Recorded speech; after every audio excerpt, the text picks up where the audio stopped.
आजमगढ़ जिले में दहेज उत्पीड़न के मुकदमे में अग्रिम जमानत मिलने के बाद भाजपा नेता ब्रिजेश दुबे ने अपने आवास पर प्रेस वार्ता का आयोजन किया और कहा कि सत्य परेशान हो सकता है लेकिन पराजित नहीं। उन्होंने कहा कि एक व्यक्ति द्वारा मुझ पर और मेरे परिवार पर झूठे आरोप लगाते हुए दहेज उत्पीड़न का मुकदमा शहर कोतवाली में दर्ज कराया, जो पूरी तरह से गलत था। इस मामले में कोर्ट ने मेरा पक्ष सुना और साक्ष्यों के आधार पर मुझे, मेरी पत्नी और मेरे बेटे को जमानत मिल गई। प्रेस वार्ता के दौरान भाजपा नेता ब्रिजेश दुबे ने बताया कि वह मूल रूप से निजामबाद थाना क्षेत्र के शाहपुर गांव निवासी दिनेश तिवारी ने शहर कोतवाली में दहेज उत्पीड़न का मुकदमा पंजीकृत कराया था। भाजपा नेता ने बताया कि लड़की के घर एक पुजारी पूजा करते थे, वह हमारे यहाँ भी पूजा करते थे।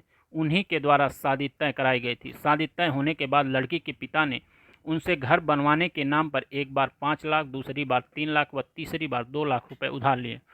उन्होंने कुल मिलाकर 15 लाख नकद व 10 लाख रुपए के कीमती के गहने को हड़पने की नीयत से इतना बड़ा षड्यंत्र रचा और मुझे, मेरे परिवार को बदनाम करने के लिए मुकदमा पंजीकृत कराया।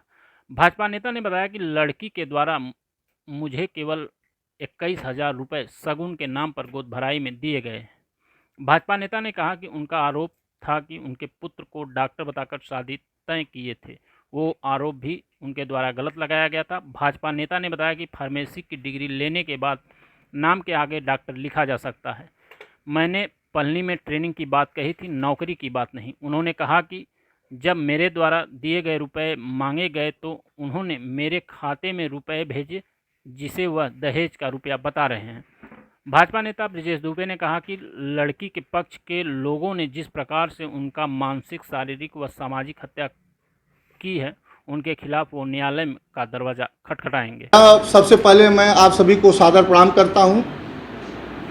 आप सभी के कृपा आशीर्वाद से, माता पिता के आशीर्वाद से मैं बेदाग था और बेदाग हूं।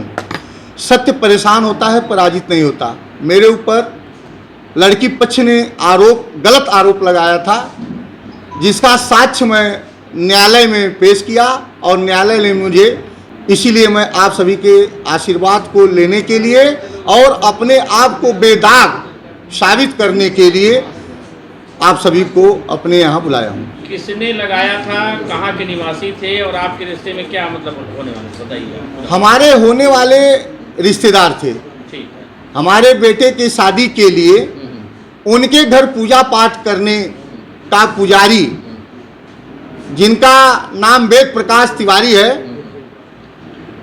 सबसे बड़ा षड्यंत्र रच करके वेद प्रकाश तिवारी ने मुझे अंधकार में रखा। दिनेश तिवारी, जो सचमुच में निजामबाद थाना अंतर्गत शाहपुर गांव के रहने वाले हैं, जिन्होंने मुझे अपराधी बनाया और अपराधी साबित नहीं कर पाया। शादी की प्रक्रिया कब शुरू हुई थी और कब जो है एंगेजमेंट हुई थी? मेरे यहाँ 28 फरवरी को अगुआ वेद प्रकाश तिवारी के साथ दिनेश तिवारी आए और मुझसे अनुनय विनय करने लगे कि मैं लड़की का बाप हूं और लड़की का बाप, मैं स्वयं 5 बेटियों का बाप होने के नाते लड़की के पिता को प्राथमिकता दिया और मैंने उनसे कहा, जिसकी ऑडियो भी मेरे पास है, जब ऑडियो उनसे बात हुई, मैंने कहा लड़की देखूंगा तो 1 रुपए और 1 थाली और लोटा पर आपकी लड़की से शादी करूंगा।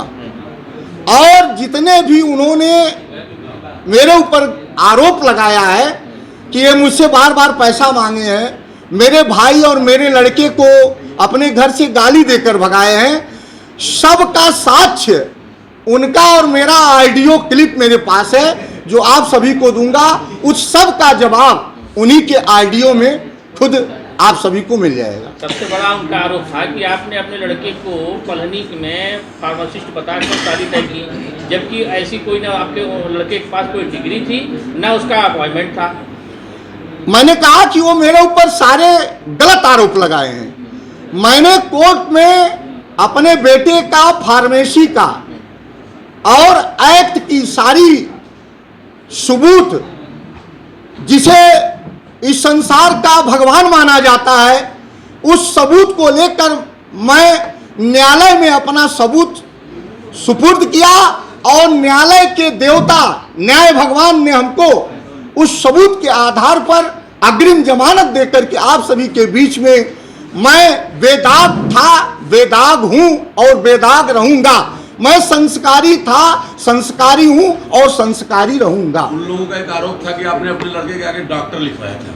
हाँ, फार्मेसी एक्ट में मैंने जो सबूत दिया है उस पे फार्मेसी एक्ट में लिखा गया है कि फार्मेसी करने वाला हर विद्यार्थी डॉक्टर लिख सकता है। उसी के आधार पर मुझे अग्रिम जमानत न्यायाधीश महोदय ने दिया। तो आपका लड़का कॉलोनी में अपॉइंट था या नहीं था? मेरा लड़का, मेरी उनकी वार्ता मैंने कहा कि ऑडियो दूंगा। मैंने उनसे बताया था कि मेरा लड़का डी फार्मा पास करके सरकार द्वारा जो 90 दिन की ट्रेनिंग होती है वह ट्रेनिंग लड़का मेरा पलनी सामुदायिक स्वास्थ्य केंद्र में कर रहा है और उनके द्वारा भेजा गया एफआईआर में विवेचक राज किशोर शर्मा जा करके पलनी ब्लॉक में पूछताछ भी किए और वहां के प्रभारी लोगों का मैं बहुत बहुत धन्यवाद करता हूं कि उन्होंने सच जो सही था वह लिख कर दिया कि ब्रजेश दुबे का लड़का माता प्रसाद दुबे उर्फ विनीत बाबू मेरे यहाँ डी फार्मा की ट्रेनिंग कर रहा है।